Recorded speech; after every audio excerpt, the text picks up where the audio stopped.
सा पढ़ते वक्त भूल कर भी न करे ये 7 गलतियां उठाने पड़ सकते हैं बुरे परिणाम।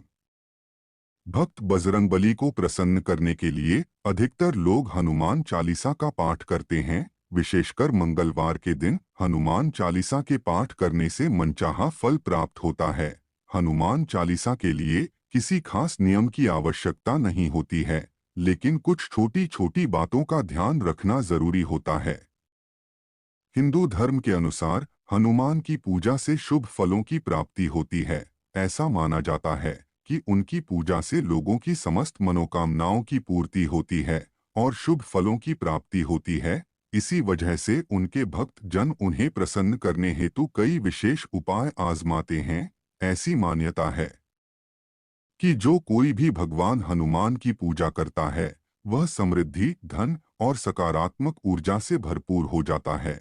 ऐसी मान्यता है कि चालीसा के नियमित पाठ से भगवान प्रसन्न होते हैं और समस्त कष्टों से मुक्ति दिलाते हैं। हनुमान चालीसा में लगभग 40 चौपाइयाँ शामिल हैं।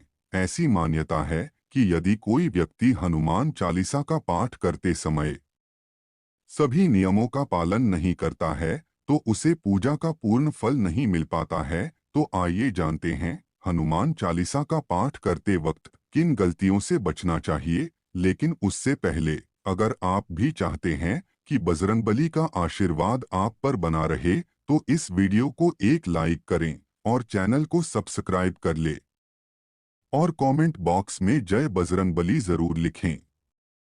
नंबर 1, किसी बीच की चौपाई से पाठ शुरू करना। ज्योतिष मान्यताओं के अनुसार जब कोई व्यक्ति सही तरीके से हनुमान चालीसा का जाप करता है, तो उसे बहुत लाभ होता है। वहीं आपको कभी भी चालीसा का पाठ बीच की किसी चौपाई से नहीं करना चाहिए। यदि आप हनुमान चालीसा पढ़ने जा रहे हैं, तो इसे एक साथ पूरा क्रमबद्ध तरीके से पढ़कर ही उस स्थान से उठना चाहिए। कभी भी बीच की किसी चौपाई से पाठ शुरू न करें। कोई भी पाठ अगर आप कर रहे हैं, तो उसे सच्चे मन से करना चाहिए, अन्यथा पाठ करने का फल कभी नहीं मिलता। नंबर 2, साफ तन और मन से पाठ करना। ऐसा माना जाता है कि यदि आप घर में हनुमान चालीसा का पाठ करते हैं, तो हमेशा शुद्ध तन और मन से मंदिर में दीपक प्रज्वलित करके हनुमान जी का ध्यान करते हुए पाठ करें। नंबर 3, तामसिक भोजन और मदिरा का सेवन। यदि आप हनुमान चालीसा का पाठ करते हैं, तो सुनिश्चित करें कि आपको भूलकर भी तामसिक भोजन या मदिरा का सेवन नहीं करना चाहिए। ऐसा करने से आप हनुमान जी के क्रोध का पात्र बन सकते हैं। हनुमान जी बाल ब्रह्मचारी हैं और हमेशा मांसाहारी चीजों और शराब के सेवन से दूर ही रहना चाहिए, तभी आपको पूजा का फल प्राप्त होगा। नंबर 4, किसी से व्यर्थ का झगड़ा करना। यदि आप हनुमान चालीसा का पाठ करते हैं, तो ध्यान रखें कि आपको भूलकर भी किसी निर्बल को सताना नहीं चाहिए और किसी से व्यर्थ में झगड़ा नहीं करना चाहिए। यदि आप भी हनुमान चालीसा का पाठ करते हैं, तो ध्यान रखें कि आपको किसी का भी अपमान नहीं करना चाहिए और किसी के लिए भी अपशब्दों का प्रयोग नहीं करना चाहिए। आप अगर हनुमान चालीसा का पाठ करते हैं, तो आपको गरीबों को भी नहीं सताना चाहिए, बल्कि गरीबों की सहायता करनी चाहिए। नंबर 5, जीवन साथी को छोड़कर किसी अन्य रिश्ते में बंधना। यदि आप विवाहित हैं और हनुमान चालीसा का पाठ करते हैं, तो आपको जीवन साथी के अलावा किसी और से रिश्ते जोड़ने की बात नहीं सोचनी चाहिए। ऐसा करने वालों को कभी भी हनुमान चालीसा के शुभ फल नहीं मिलते हैं। किसी विवाहित पुरुष को किसी अन्य पराई स्त्री से संबंध नहीं रखना चाहिए। अगर कोई स्त्री भी हनुमान चालीसा का नियमित रूप से पाठ करती है, तो उसे स्त्री को भी अपने पति के अलावा किसी अन्य पुरुष से संबंध नहीं रखना चाहिए। अगर किसी व्यक्ति की शादी नहीं हुई है, तो उसे तो पराई स्त्री से दूर ही रहना चाहिए। यदि कोई व्यक्ति हनुमान चालीसा का पाठ करता है, तो उसे इस बात का ध्यान जरूर रखना चाहिए। नंबर 6, गरीबों और जानवरों को सताना नहीं चाहिए। यदि आप घर की समृद्धि के लिए हनुमान चालीसा का पाठ करती हैं, तो भूलकर भी किसी जानवर और गरीब को न सताएं। ऐसा करने से पूजा का फल नहीं मिलता है और घर में दुख बने रहते हैं। घर में नकारात्मक ऊर्जा का वास हो जाता है और घर से सुख समृद्धि हमेशा के लिए चली जाती है। नंबर 7, कोई अपराध न करें और झूठ न बोलें। यदि आप हनुमान चालीसा का पाठ करते हैं तो आपको किसी भी प्रकार का अपराध नहीं करना चाहिए। आपको किसी के साथ छल कपट करने से भी बचना चाहिए और झूठ नहीं बोलना चाहिए। अगर आपके मन में किसी के प्रति छल कपट और द्वेष है तो इससे आपको पूजा का फल कभी नहीं मिलेगा। नंबर 8, हनुमान चालीसा पढ़ने में जल्दबाजी न करें।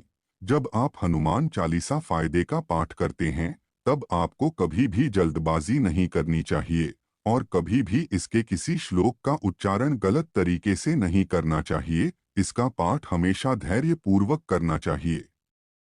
नंबर 9, राम का नाम लिए बिना न करें शुरुआत। सभी इस बात से परिचित हैं कि हनुमान राम जी के परम भक्त हैं, इसलिए भगवान राम का नाम लिए बिना हनुमान चालीसा की शुरुआत न करें, वरना आप इसके फल से वंचित रह जाएंगे। नंबर 10, तन और मन रखें साफ। हनुमान जी और उनके इष्ट श्री राम के चित्र की स्थापना करें। इसके बाद उनके समक्ष जल से भरा पत्र रखें। कम से कम 3 बार से लेकर 108 बार तक चालीसा का पाठ करें। घर में हनुमान चालीसा का पाठ करते समय तन और मन दोनों साफ होना बेहद जरूरी है। नंबर 11, मन में न लाएं अनुचित ख्याल। हनुमान चालीसा का पाठ करते समय मन किसी भी प्रकार अनुचित ख्याल नहीं आना चाहिए। प्रयास करें कि चालीसा पाठ का समय रोज एक ही हो। विशेष दशाओं में यात्रा तथा सोते समय भी चालीसा का पाठ कर सकते हैं। नंबर 12, मंगलवार और शनिवार को हनुमान के दर्शन। हनुमान चालीसा का पाठ करने वाले को मंगलवार और शनिवार को हनुमान मंदिर में जाकर हनुमान जी के दर्शन जरूर करने चाहिए। यदि मंगलवार या शनिवार को हनुमान मंदिर में जाकर उनके सामने घी का दीपक जलाने से और हनुमान चालीसा का पाठ वहीं बैठकर करने से बड़े कष्ट दूर हो जाते हैं। नंबर 13, कभी भी गलत संगत वाले लोगों के साथ में रहे। यदि आप हनुमान चालीसा का पाठ पढ़ते हैं फिर भी गलत लोगों की संगत में बैठते हैं, उनका साथ उनके गलत कामों में देते हैं तो आपका पतन निश्चित है। इसीलिए ऐसे लोगों से दूर ही रहे। नंबर 14, ज्योतिष के अनुसार मंगलवार के दिन 3 बार पाठ करना बेहद शुभ माना जाता है। जब भी आप पाठ करें तो सबसे पहले एक पात्र में जल भरकर रख लें। उसके बाद जब हनुमान चालीसा का पाठ संपन्न हो जाए तो उस जल को ग्रहण कर लें। इससे आपको लाभ तो मिलेगा ही, साथ ही हनुमान जी भी जमकर अपनी कृपा बरसाएंगे। नंबर 15, सूतक काल। परिवार में जब किसी इंसान की मौत हो जाती है तो वहां सूतक काल मान्य रहता है। जब तक ये सूतक काल रहता है तब तक हमें हनुमान सहित किसी अन्य देवी देवता की पूजा नहीं करनी चाहिए। इस दौरान मंदिर में भी प्रवेश ना करें। दोस्तों, वीडियो अच्छी लगी हो तो लाइक और सब्सक्राइब जरूर करें। धन्यवाद।